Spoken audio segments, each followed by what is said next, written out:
Parenting my son with ADHD has completely changed how I show up as a mother and honestly how I see myself. In this video, I'm going to share a mindset shift that stopped me from drowning in every hard day, the lessons I learned the slow and painful way, and how you can start applying them in your home right now, even on the days that feel like they already fell apart. Stay with me because what I'm about to share might be the most important thing you hear this week. I remember one afternoon that my son had another meltdown completely over something that, from the outside, looked small, a snack. I think it was a snack. And I stood there in my kitchen, not yelling, not crying, just still, exhausted, watching him spiral and thinking to myself, what am I doing wrong? Why isn't anything I try working? I had read the books, I had watched the videos, I had tried the charts, the reward systems, the calm voices, the deep breaths, and still here we were again. Here's what I know now that I didn't know then. I was asking the wrong question.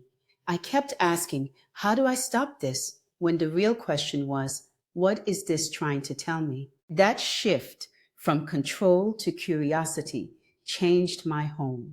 Not overnight, not perfectly, but genuinely, deeply changed it. And if you are a mom raising a child with ADHD, I want you to hear me when I say this. You are not failing. You are learning how to parent in a way that nobody fully prepared you for. And the fact that you are here, still searching, still trying to understand your child better, tells me everything I need to know about the kind of mother you are. If this is already resonating with you, go ahead and subscribe. I share content like this every week, made specifically for moms like us. The first thing I had to learn, and I mean really learn, not just read and nod at, is that my son's behavior wasn't about me, and it wasn't a character flaw in him. Impulsivity isn't disrespect. Distractibility isn't laziness. A meltdown over a snack isn't manipulation. These are signals. They are his nervous system doing exactly what it was wired to do in a world that was not designed with his brain in mind. When I started asking, what was your brain telling you to do just then? Instead of, why would you do that? His whole body would relax. He'd look at me differently because for the first time, he didn't feel like he was in trouble. He felt like he was being understood. Try that this week. One moment, one question. What was your brain telling you? And then just listen. The second lesson took me longer to accept because it required me to look at my own patterns too. Children with ADHD forget. They interrupt. They lose things. They start 10 things and finish none of them. And when that happens over and over again, it is exhausting, and the temptation to remind them of every failure, every mistake, every we've talked about this moment is real. I had to learn this. Repetition is part of how my son's brain builds a skill.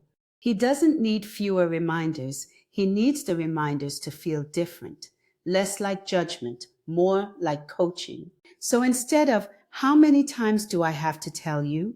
I started saying, let's rewind and practice it differently. Instead of a consequence that shamed, I started breaking the task into smaller steps and praising the first one he got right, because progress deserves acknowledgement, especially when progress is slow and invisible and happening underneath the surface where no one can see it yet. If this is giving you something to work with, share this video with another mom who's in the thick of it. She needs this too. And this is the lesson that keeps me going on the hardest days. I cannot always see the results of my efforts. Growth with a child with ADHD doesn't always announce itself. It shows up quietly in a shorter meltdown, a quicker apology, a moment where he catches himself and takes a breath before he reacts. Tiny, easy to miss, but I have watched my son grow, and I know the calm I chose when I wanted to lose it was not wasted. The repair I made after a hard moment taught him that rupture doesn't mean abandonment.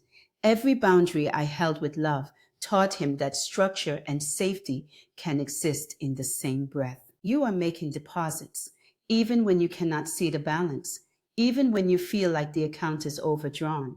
So keep going. So, Mom, before you call today a disaster, pause with me. You are not drowning. You are learning how to swim in deeper waters. You are never too emotional. You are becoming more aware and more intentional. You are not breaking under pressure. You are being built by it. Ask more curious questions. Coach more than you correct. And trust the quiet growth you cannot always see. You are not just surviving hard moments. You are building emotional awareness, resilience, and confidence in your child, one patient, powerful choice at a time. And you are doing it, even on the days it doesn't feel like it. You are doing it.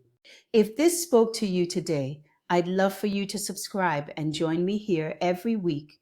And if you are looking for a space where moms like us can exhale, reset, and feel seen, come find us in our Skool community, the Exhale and Reset Room. The link is in the description. You don't have to do this alone. And remember, I'm not a therapist or a doctor. I'm sharing the lived perspective of a mom raising a child with ADHD, walking this road right alongside you.